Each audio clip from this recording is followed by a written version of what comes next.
Hey folks, Matthew Weiss here, WeissAdvice.com and Weiss Advice here on YouTube, here at the Good Days in the A Room. And if you're looking at my face and wondering, hey, what the heck is that? Yeah, don't mind it too much. I took a little bit of a spill while I was in Mexico City, which is why I've been MIA for a couple of weeks here. But yeah, I'm fine, so no worries about that. Now, in this video, I want to talk about how I get my vocals prepped and sounding really, really high-end, top-level engineered. There's a big difference, I think, between people who are just kind of slapping auto-tune or Waves Real-Time or whatever it is on a source and calling it a day, and people who really get into the vocal editing process in order to make something sound the best that it can be, which is what you're going to typically hear on your top 40 type records. So this is a process that I picked up off of Andrew Dawson. Shout out to Andrew Dawson. He's a fantastic engineer. He was Kanye's guy for like 16 years. I shared a studio with him in LA. So I'm going to play this down, and basically the principle is when you're working on a record that is expecting to have heavy tune processing on it, you do two steps in order to achieve that instead of one. The first step is going to be doing some kind of manual pitch correction in order to prepare it for the automatic pitch correction. So I'm going to break that down here. This is Khan singing So Paid. And we track through autotune. Well, actually, I didn't track him on this one, but we normally track through autotune. We monitor with the autotune on, and it sounds like this. Number one hustler getting money. Why you wanna count my money? I'm a hustler and don't need none one of y'all, and you see it, I'm so paid. Number one hustler getting money. Why you wanna count my money? I'm a hustler and don't need none one of y'all, and you see it, I'm so paid. So this is a record that is going to want to have heavy tune. So rather than just simply take auto-tune effects here and just smash the retune speed to 0, I'm actually going to do two steps. I'm going to do some manual pitch correction to prepare it for the heavy tune. So, okay, how do we do this and why do we do this? Well, there's a few reasons. First, if we listen to just the soloed lead vocal here, we're going to notice that there is a little bit of weirdness happening. Number one hustler getting money. Why you wanna count my money? I'm a hustler and don't need none one of y'all, and you see it. So there's a couple places where the autotune is legitimately very glitchy, and there's a few places where it even feels like it's a little bit off. It's throwing the note into the wrong direction, and some places where it just sounds more synthetic than others. If you listen to the very beginning, we actually don't have the synthiest tone to Khan's voice. If you listen toward the end, we get some pretty synthy stuff going on. Number one hustler getting money. Why you wanna count my money? I'm a hustler and don't need none one of y'all, and you see it. Right, so we would like to probably even that out, make it feel a little bit more homogeneous across the board. Now, for my manual pitch correction choice, I am a RePitch guy. I think that between RePitch, Melodyne, Waves Tune, Auto-Tune and Graphic Mode, and the various other ones that are out there, all of these companies are extremely competitive with each other, both in terms of workflow and in terms of sound. So the real barometer, in my opinion, is ultimately going to be the workflow, because vocal editing is first and foremost a workflow process. Yes, the pitch correction cannot sound like trash, but none of them sound bad. They all sound very good. So it's about what workflow is going to make sense. And RePitch has just released its newest update, and they've included a few things that I think are really, really important to the workflow process. I'm going to be pointing those out. So the first thing that I'm going to want to do here, and something that just makes life easy, is selecting the RePitch window. Once I've pulled everything into the ARA, all I have to do is hit A for all. And once I do that, it selects everything, and then all I need to do is just grab any one of these and double click. And now everything goes to the note that it believes it's supposed to have. If I play this through. Number one hustler getting money. Why you wanna count my money? I'm a hustler and don't need none one of y'all, and you see it. We can immediately figure out what happened with some of the glitchiness. Auto-tune or any kind of automated pitch correction has a lot of trouble differentiating between notes that are right next to each other. So here we have a note right here. If we undo it, you can see that because they're right next to each other, because that this was tracked while monitoring through autotune, a little bit of this note got too sharp, and now Autotune thinks that it's supposed to be the B rather than the A sharp.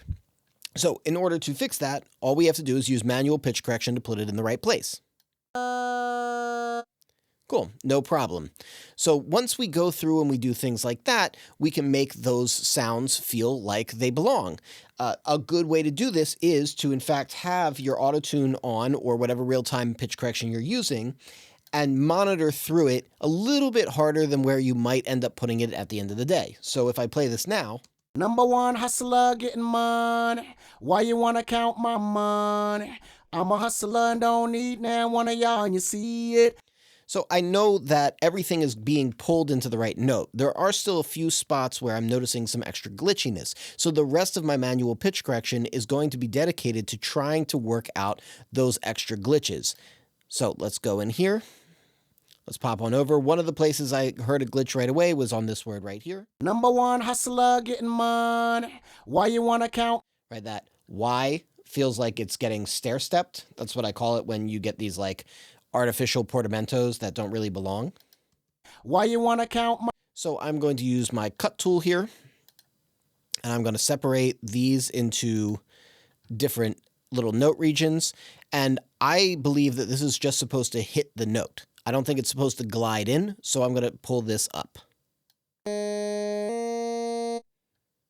Why you wanna count my money? Now it's a lot less glitchy, right? And then I can just go through and just take note of anywhere where we're really hearing those kinds of glitchinesses. I'm a hustler. Right, so like right there, that we can maybe smooth out this note right here. We can see that we are kind of sitting a little bit flat. It's getting pulled up. Maybe some of this bottom right here where it wiggles is getting pulled into the F sharp. So let's pull this up. I'm a hustler and don't need... It's a little better. I'm a hustler and don't need now one of y'all. So now it sounds like this.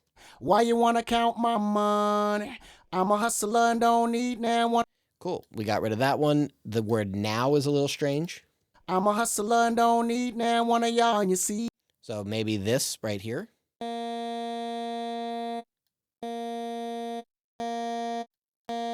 I'm a hustler and don't need now one of y'all, and you see it. Right, so I'm going through this process, and you can hear that every time I do this, the notes get a little bit smoother, and smoother.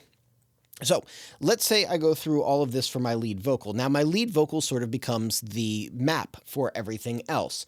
I can then bring in all of my other effects, or all of my other stacks rather, and I can start pulling those into RePitch as well. So I'm going to pop on over here, and we're just going to use this section right here for the sake of this demonstration. And I'm going to right click, and I'm going to pull these into RePitch. So I can very easily hop between all of these different little settings here. Number one hustler getting money. Why you wanna count my money? I'm a hustler and don't need now one of y'all, and you see it. I'm so paid. So let's pull on our effects and let's really listen to everything together. Number one hustler getting money. Why you wanna count my money? I'm a hustler and don't need now one of y'all, and you see it. I'm so paid. Number one. Okay, so one of the things that was added to RePitch recently that I really, really like is that we can jump not only between the windows in the ARA, which makes things very, very easy in order to navigate. We can just hop up to wherever we've set the previous window, and it will save wherever that previous window is set, whatever it is, whatever settings are on. So, for example, this one I had already set to have a pin on one of the tracks, and you can see that there's these kind of ghost notes. Well, what that is the lead vocal where all the notes are sitting. So I can now measure all of my doubles right against it. So if I see that something is sitting a little flat or a little sharp, I can just pull these notes in and line them up directly with the lead. So that's going to make things really, really easy in order to figure out where things need to stack, especially notes that are in unison. Then we can tell immediately. So like, for example, here in our background vocal, we can see that in the lead vocal right here, we're up on the A sharp, but in the background vocal, we're down on the G sharp. That's going to rub. It's not going to sound very good because we're going to have two tones that are only a whole note apart. So I'm going to pull this right up. And now it's going to blend a lot better. And this is something that, again, an automated pitch correction isn't going to catch. So the other things that have been added in that I think are really cool is first, and this is sort of a smaller thing, but something that I find very useful, the Formant shift is now right here in its own box. Let's say, for example, I wanted to make Khan sound a little bit younger. I could do a global Formant shift. I have that right here. It's very accessible. Or if there's just one note where it feels like it was being sung a little off, either with too much yawn, which is a low Formant, or too much nows, which is a high Formant, I can always shift that just right here, right where the note is. Now, Khan's delivery, I think, in terms of where he's placing his voice, happens to be pretty spot on. He's very, very good with that. And likewise, what I'm about to show you, it's a little bit tricky to demonstrate because Khan is, for the most part, very much on, but his rhythm sense is really good as well. But we can hear that if we listen to this, it does sound a little bit messy in terms of the rhythm. Not that the rhythm specifically is off, but just that everything feels a little bit loose within the pocket. It's not necessarily a bad thing. I'll explain some of the thought process between when we like things to be loose versus when we like things to be tight. But let's play it and let's just listen to how the sound kind of spreads out. Number one hustler getting money. Why you wanna count my money? I'm a hustler and don't need none one of y'all. You see it? I'm so paid. Number one hustler getting money. So it's not bad by any stretch. I think actually the only place where it really sticks out is probably here toward the end of this. So like right around here. I'm a hustler and don't need none one of y'all. You see it? I'm so paid. Which is also probably where the pitch is dodgiest, but it's loose within the pocket a little bit. I would say it's like a medium looseness, like between tight and loose. Where do we like a loose feeling in the pocket when we have vocal stacks? Well, we like that when we want something to sound very much like a choir of different singers. So if we want a very big, expansive sound, we typically want there to be little idiosyncrasies between the rhythmic distribution. One person a hair early, one person a hair late, because when we hear a choir together, there is no alignment between them. It's different people who have a different internal sense of timing, and they're standing in different places, which is also going to affect when their voices arrive at a microphone. So sometimes having a loose pocket is good when we want a very big choiry sound. However, sometimes we want a tighter pocket. When do we want a tighter pocket? When we want to strongly reinforce the lead line and make the sound very punchy. So it's going to be a smaller sound, but it's going to be a punchier and more impactful sound. Now, I think for this record, that stylistic approach is going to be much better. And one of the things that I think is really cool and really useful that to me gives the workflow edge to RePitch, and one of the reasons why I am still a big RePitch fan, is that they've put sort of a light version of VocAlign into RePitch. So that's going to allow us to now go over to something that we perhaps want to align. Let's say this first background vocal, and we can go into where it says attack. Now, with the attack setting, we get a lot of different options. The most important one here is the grid. Now, the grid options, when it defaults to none. Then you get the option to use the bar or beat, and then you also get the option to use anything that's been loaded into the ARA. So, I recommend not using bar and beat too often. The reason why I recommend that is because usually vocals aligned to a grid don't really totally sound right. It takes away the pocket that was there that the singer laid out. Even if the singer is off time, if their pocket is good, it's better to manually edit, I think, because you can keep their original swing. However, what I do think is super useful is if we have something where we're really trying to get a tight aligned sound, we can click that as the grid marker. Once we have that in as the grid marker, I can highlight all of these punch points and I can align section to grid. And that will allow everything to move. And I can simply go through and do the same thing for all of these tracks. I can have that. This is already staying the same. I can highlight all of these things. I can select align to grid. And when I go through it, there we go, align to grid. That shifted things quite a bit. Same thing over here. You notice that this tiny little shift is occurring, right? Few milliseconds here, just tightening up the pocket on every one of these. And lastly, here we go. And now when we play it, I'm a hustler and don't need none one of y'all. You see it? I'm so paid. So you can hear even without the pitch smoothed out, just by having the timing be a little bit more cohesive, we get a somewhat punchier, more cohesive sound. And I'll jump back to a little bit earlier here where we haven't done that correction. I don't need now one of y'all, and you see it, I'm so paid. Versus, I don't need now one of y'all, and you see it, I'm so paid.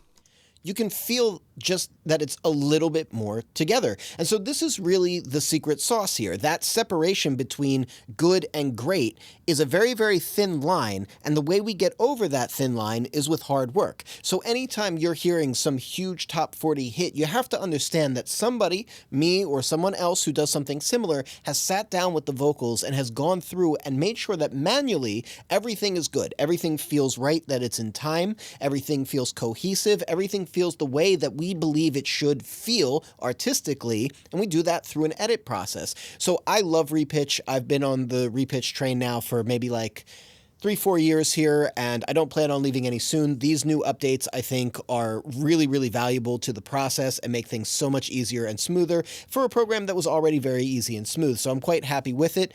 Anyway, let's wrap up this video here. If you dig what I'm doing on this channel, hit that like button. If you want to catch more videos like this, hit subscribe with the bell notifications so you get notified. And lastly, you know what we say here at Weiss Advice and the Good Days. Which, by the way, if you ever happen to be in Miami, feel free to hit me up, stop on by. We are musicians, sound is our instrument, and I will catch you next time. And hopefully I won't have this huge scar on my face.